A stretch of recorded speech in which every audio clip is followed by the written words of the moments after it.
Hello friends, welcome back my YouTube channel medical intelligence. तो हम पढ़ रहे हैं कार्डियोवास्कुलर डिसऑर्डर्स। तो कार्डियोवास्कुलर डिसऑर्डर्स के अंदर हम पढ़ रहे हैं management of peripheral vascular disorder. तो कार्डियोवास्कुलर डिसऑर्डर के अंदर जो हमारा पेरिफेरल वास्कुलर डिसऑर्डर होते हैं ये आते हैं। हाइपरटेंशन क्या होता है, हाइपोटेंशन क्या होता है, ये सब कुछ इसके अंदर आते हैं। जिसके अंदर हमने पहला टॉपिक हाइपरटेंशन जो होता है वो हमने फर्स्ट पार्ट में कंप्लीट कर लिया था, जो कि हमने इसकी कैटेगरी भी पढ़ ली थी और इसकी क्लासिफिकेशन भी हमने पढ़ लिए थे। तो लगभग इसकी कैटेगरी और क्लासिफिकेशन हमने पढ़ लिए थे, बस इसकी आगे की जो कैटेगरी होती है उसको डिटेल में पढ़ना बाकी था। तो यहाँ से हम जो है कि कंटिन्यू करते हैं। तो primary hypertension except causes are unknown, possible risk factor are as following. Increase age, तो ज़्यादा इंक्रीज एज अगर बढ़ेगी तो उसके साथ ही जो बीपी भी है, जो यानी कि ब्लड प्रेशर जो है बॉडी का वो भी बढ़ेगा। ज़्यादा देखने को मिलता है जिनकी एज ज़्यादा हो गई, जैसे कि 55 से 60 ईयर के जो होते हैं, जो ह्यूमन बॉडीज होती है वो जो है कि बीपी हाई होने लगता है। यहाँ पर देख सकते हो फीमेल हिस्ट्री ऑफ हाइपरटेंशन। अगर फीमेल में किसी को हाइपरटेंशन की प्रॉब्लम्स हैं तो उसकी फीमेल में ये हाइपरटेंशन की प्रॉब्लम चलती रहेगी। फिर ओबेसिटी, ओबेसिटी के कारण भी हो सकता है। जहाँ तक आपने देखा होगा ज़्यादा मोटे जो इंसान होते हैं उनमें भी जो है कि हाइपरटेंशन देखने को मिलता है। थर्ड है स्मोकिंग। स्मोकिंग के कारण भी हाइपरटेंशन बहुत ही हो सकता है, क्योंकि स्मोकिंग क्या करता है कि वो जो वेजो कॉन्ट्रैक्शन करता है, वेसल ब्लड वेसल जो होती है उनका स्ट्रो कॉन्ट्रैक्शन करता है, जिससे क्या होता है कि ये डिसीज होने के चांसेस बढ़ जाते हैं, हाइपरटेंशन बढ़ने जाते हैं। फिर sex more common in male. तो यहाँ पर क्या है कि जो कॉमन मेल जो होते हैं उनमें ज़्यादातर हाइपरटेंशन ज़्यादा होने के चांसेस रहते हैं। स्ट्रेस, स्ट्रेस के कारण भी हो सकता है, स्ट्रेस के कारण भी बीपी जो है कि बढ़ सकता है। Consumption of salt and fatty foods in excessive amount, तो ज़्यादा सॉल्ट्स एंड फैटी फूड्स खाने से भी बढ़ सकता है, क्योंकि अगर आप फैटी फूड्स खाओगे तो आपकी ओबेसिटी बढ़ेगी, और ओबेसिटी बढ़ेगी तो आपको हाइपरटेंशन होने के चांसेस बढ़ जाएंगे। जैसे यहाँ पर देख सकते हो फैटी फूड्स।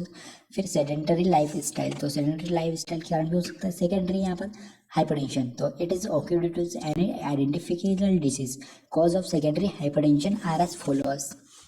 तो फॉलोअर्स करते हैं यहाँ पर। इसके अंदर है रीनियल फेल डिसऑर्डर, तो रीनल डिसऑर्डर हो सकता है, यानी कि आपकी किडनी फेल हो सकती है। एंडोक्राइन डिसऑर्डर हो सकता है, जो क्राइनल जो डिसऑर्डर होता है, जो हमारी जो एंजाइम्स और जो ग्लैंड्स होती है वो भी डिसऑर्डर हो सकती है। फिर ड्रग्स है यहाँ पर, ड्रग्स के कारण।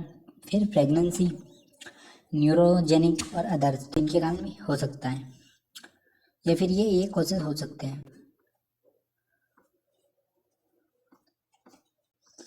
फिर कॉज ऑफ सेकेंडरी हाइपरटेंशन, तो क्या क्या कॉजेज होते हैं इनको डिटेल में यहाँ पर दे रखा है। तो हमने देखा था रेनल डिसऑर्डर। तो रेनल डिसऑर्डर के अंदर कौन कौन से और डिसऑर्डर होते हैं जो कि डिप में हम देखने वाले हैं। तो यहाँ पर ग्लोमेरुलोफ्लेराइटिस हो सकता है, यानी कि जो रेनल यानी कि जो हमारी किडनी होती है उसका एक पार्ट होता है ग्लोमेरुलो, उसके अंदर क्या होता है इन्फ्लामेशन हो जाती है। फिर क्रोनिक फेलम्फ्राइटिस भी हो सकता है, या फिर कोलेंजन वास्कुलर डिसीज भी हो सकती है, यानी कि जो रीनल की जो आर्टरी होती है उसमें स्टेनोसिस हो सकता है। फिर पॉलीसाइटिक किडनी डिसीज हो सकती है, हाइड्रोफोरोसिस एटीसी, तो ये डिसीज हो सकती है। सेकेंड है एंडोक्राइनियल डिसऑर्डर। तो एंडोक्राइनियल डिसऑर्डर के अंदर फेरोक्रोमाइसाइटोमा जो हो सकता है। फिर सेकेंड है कोजिंग इन सिंड्रोम, तो कोजिंग सिंड्रोम भी हो सकता है। एक्रोमेडेगली, तो इसके कारण भी हो सकता है। फिर ये hypo secretion and thyroid gland, तो थायराइड ग्लैंड का हाइपो सिक्रेशन होगा तो उसके कारण भी हो सकता है। हाइपो का मतलब होता है कम, यानी कि अगर जो थायराइड की जो ग्लैंड है उसका कम सिक्रेशन होगा तो जिसके कारण भी हाई हो सकता है, जिसे हाइपोथायरॉयडिज्म कहते हैं। और यहाँ पर हाइपोथायरॉयडिज्म के यहाँ पर एग्जाम्पल भी दे रखे हैं। कंजाइटल डिस एड्रेनल हाइपरप्लेजिया के कारण भी हो सकता है हाइपरथायरॉयडिज्म, कॉमन डिसीज एटीसी। फिर थर्ड यहाँ पर ड्रग्स। तो ड्रग्स के अंदर है मिनरलोकॉर्टिकॉइड्स, ग्लिकोकॉर्टिकॉइड्स, ऑस्ट्रोजन कंटेनिंग, तो ये जो हार्मोन्स होते हैं इनके कारण भी हो सकता है, यानी कि जो हार्मोन्स बढ़ाने वाले जो ड्रग्स होते हैं उनके कारण भी हाइपरटेंशन हाई हो सकता है, जो कि ऑस्ट्रोजन यहाँ पर दे रखा है जो हार्मोन होता है उसके कारण हो सकता है। फिर यहाँ पर और ड्रग्स दे रखे non steroid oral contraceptive pills, anti inflammatory drugs, NSAID etc, तो यहाँ पर ये जो ड्रग्स होते हैं इनके कारण भी बढ़ सकता है आपका बीपी। फिर ट्रेसाइक्लिक एंटी डिप्रेशन लाइक एमिप्रेमिन, नॉर्फिटाइलिन या क्लोमिप्रामिन, तो ये जो ड्रग्स होते हैं एंटी डिप्रेशन जो होते हैं इनके कारण भी आपका बीपी हाई हो सकता है। प्रेगनेंसी, तो प्रेगनेंसी के कारण हो सकता है प्री स्क्लेपियसिया, इक्लेसिया, इन दोनों के कारण हो सकता है। ये टर्म है, दो टर्म्स, इनके कारण हो सकता है। फिर न्यूरोजेनिक, न्यूरोजेनिक के अंदर होती है पॉलीन्यूक्लियोटाइटिस या फिर इंक्रीज इंट्राक्रैनियल प्रेशर, तो इंट्राक्रैनियल जो प्रेशर होता है जिसके कारण भी हो सकता है। अगर वो प्रेशर जो है इंक्रीज होगा तो आपका बीपी भी इंक्रीज हो सकता है। साइकोजेनिक, तो साइकोलॉजी के कारण भी हो सकता है, आपका माइंड डिस्टर्ब होगा, आपका ज़्यादा स्ट्रेस लोगे तो उसके कारण भी हो सकता है। ज़्यादा स्ट्रेस लेने के कारण हो सकता है, जो कि न्यूरोलॉजिकल के अंदर आता है। अदर्स यहाँ पर देख सकते हो कोरेक्ट्रेक्शन ऑफ द अरोटा, तो अरोटा के कारण हो सकता है, कोरेक्ट्रेक्शन के कारण, एट्रियोस्क्लेरोसिस के कारण, stress, alcohol, use of cocaine, तो ड्रग्स के अंदर भी कोकेन ने बहुत सारे यहाँ पर, अल्कोहल ने, एक्सपोजर, एरेनिक, इंक्रीज इंट्रावेस्कुलर प्रेशर, तो बहुत सारे यहाँ पर इसके सिम्टम्स देख सकते हो। फिर क्लिनिकल फीचर के अंदर हेडेक, नोजिया एंड वोमिटिंग हो सकती है, यानी कि सिम्टम्स क्या क्या देखने को मिलते हैं, तो नोजिया एंड वोमिटिंग जो हमें पहले मेन देखने को मिलते हैं। फिर उसके बाद डिजनेस हो सकता है, वर्टिगो हो सकता है, थिनाइटस हो सकता है, लाइट हेडनेस हो सकता है, पाल्पिटेशन हो सकता है, फ्लूइड्स हो सकता है, रेस्टलेस हो सकता है, विजुअल डिस्टर्बेंस हो सकता है, nose bleeding, SP stress, confusion, alteration level of consciousness, retinopathy F okay during is malignity, hypertension, तो ये जो सिम्टम्स हमें देखने को मिल सकते हैं। फिर कॉम्प्लिकेशन क्या क्या हो सकती है, तो कॉम्प्लिकेशन के अंदर हार्ट प्रॉब्लम हो सकती है, जो कोरोनरी आर्टरीज हो सकती है, एमआई एंजाइना पेक्टोरिस, जो कि हमने पिछले टॉपिक में अच्छे से डिटेल में समझा था, तो इनके कारण भी हो सकता है। Heart failure, renal failure, stroke of cerebrovascular accident, तो सेरिब्रोवास्कुलर एक्सीडेंट के कारण भी हो सकता है। सब ब्रेकनोइड हेमोरेज के कारण भी हो सकता है। फिर हाइपरटेंसिव रेटिनोपैथी के कारण हो सकता है।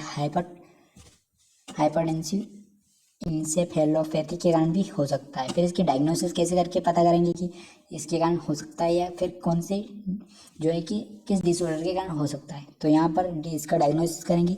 Diagnosis of the patient is the matter upon the basis of the following, तो इसका डायग्नोसिस करेंगे उसकी हिस्ट्री कलेक्ट करके, पास्ट प्रेजेंट हिस्ट्री कलेक्ट करके। तो फिर है clinical manifestation of the patient, तो पेशेंट के सिम्टम्स और क्लिनिकल हिस्ट्री देखकर पता करेंगे। फिर फिजिकल एग्जामिनेशन लेंगे, फिर ब्लड इन्वेस्टिगेशन करेंगे यहाँ पर, सच एज रीनल, या अगर रीनल फेलियर ज़्यादा हो सकते हैं इसमें तो रीनल फेलियर का टेस्ट करेंगे, जो इसके अंदर है सीरम यूरिया, क्रेटिनाइन, BUN, तो ये इसका टेस्ट करेंगे।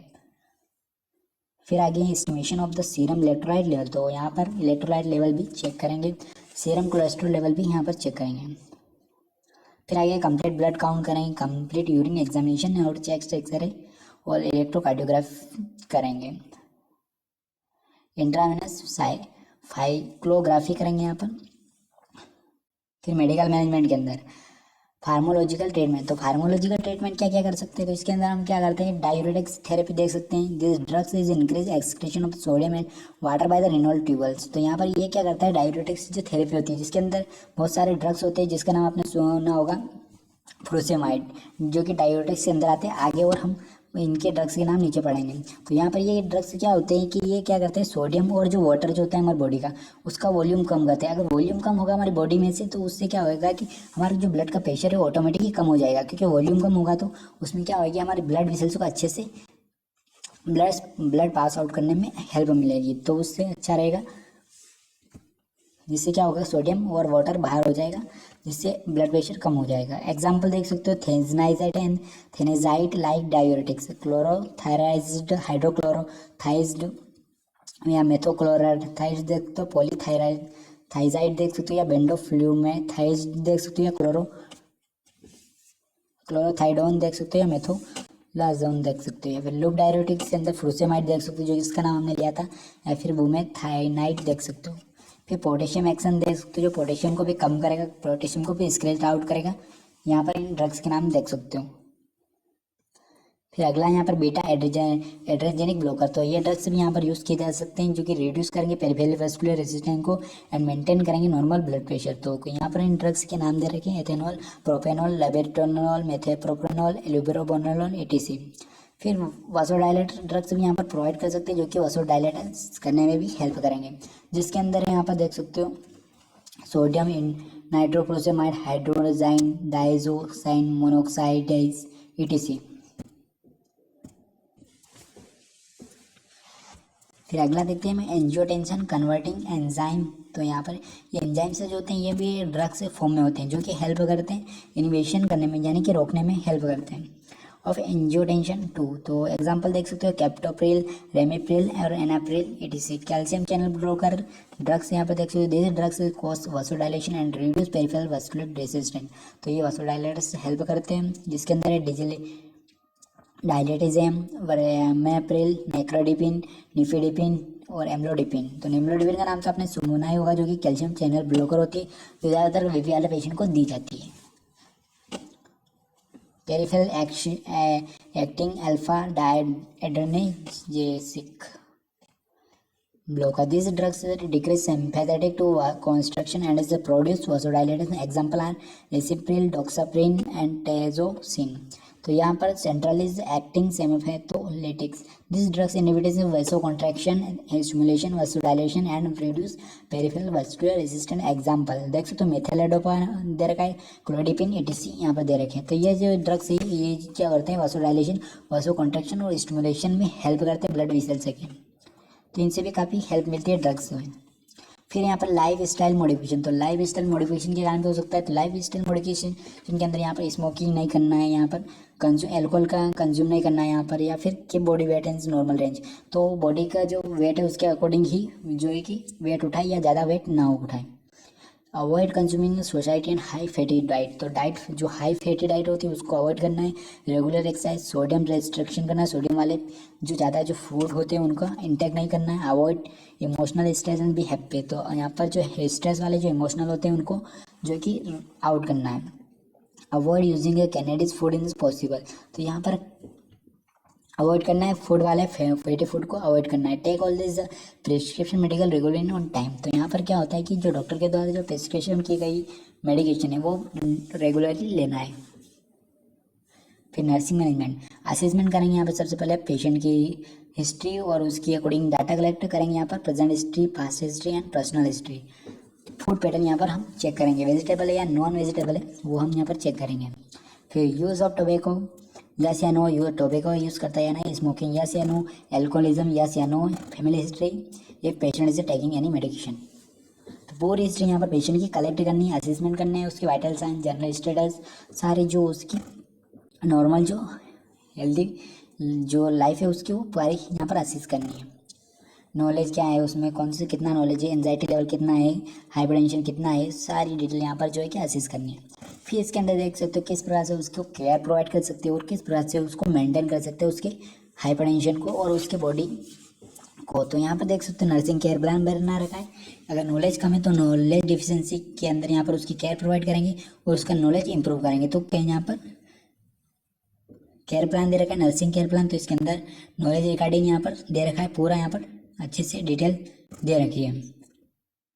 फिर आगे यहाँ पर और डिटेल इसकी दे रखी है, नॉलेज डू नॉट और cream and grim, risk for complication is disease process. तो यहाँ पर कुछ केयर प्लान दे रखे हैं जिससे क्या होता है कि इसके अंदर पूरी जो पेशेंट को जो प्रॉब्लम से जो प्रायोरिटी नीड्स है वो पूरी करके उसको उसकी हेल्थ को मेंटेन यहाँ पर किया गया है। तो इसके अंदर सारे केयर प्लान दे रखे हैं, अच्छे से नोट कर सकते हो और रेट आउट कर सकते हो।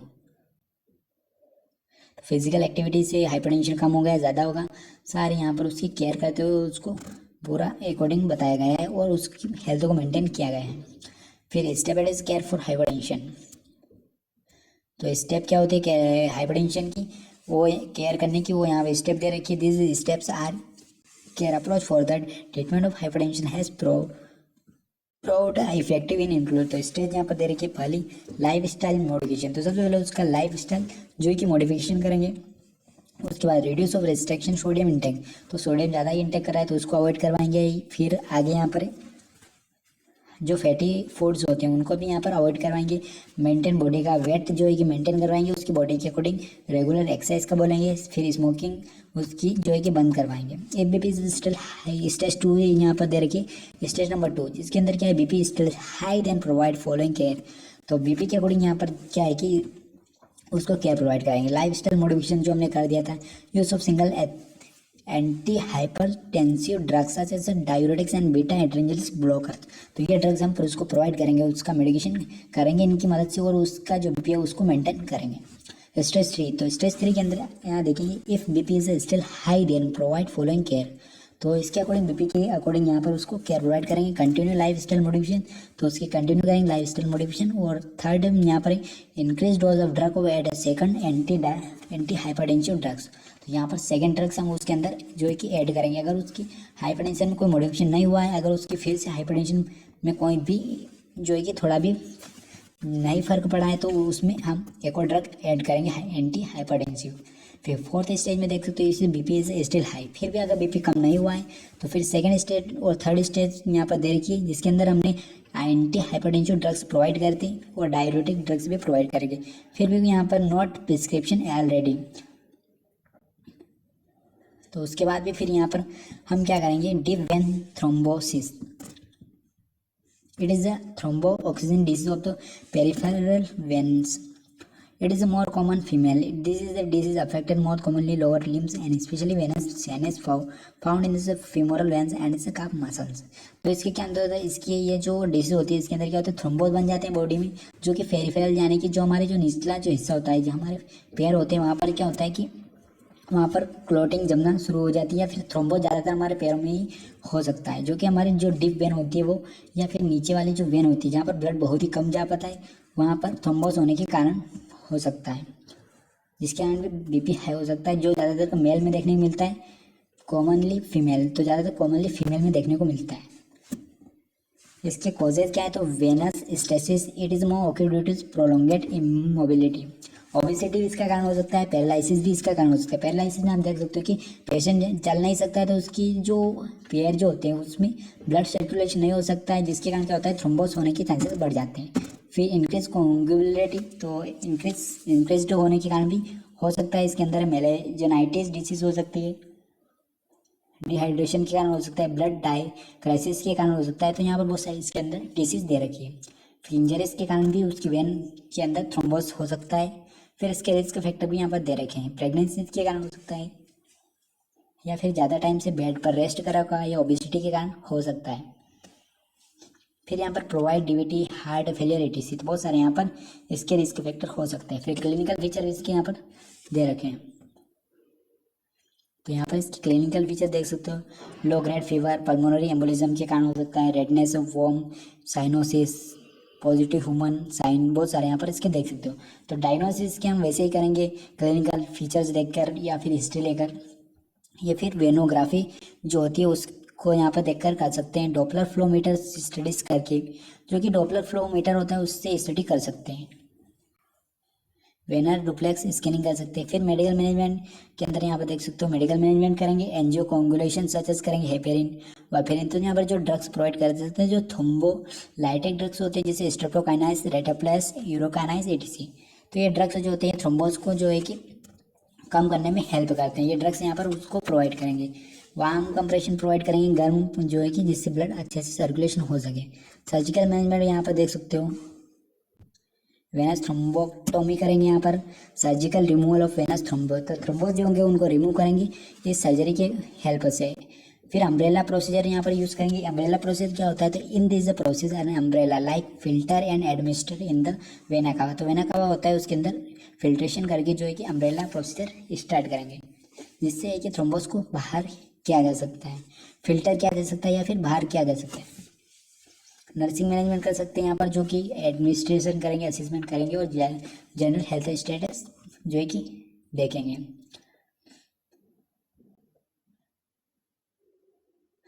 तो इस टॉपिक में इतना काफ़ी है, अगले टॉपिक में हम पढ़ेंगे, इसके अगला पार्ट कंप्लीट करेंगे हम। तब तक वीडियो को लाइक करिए और चैनल को सब्सक्राइब करिए।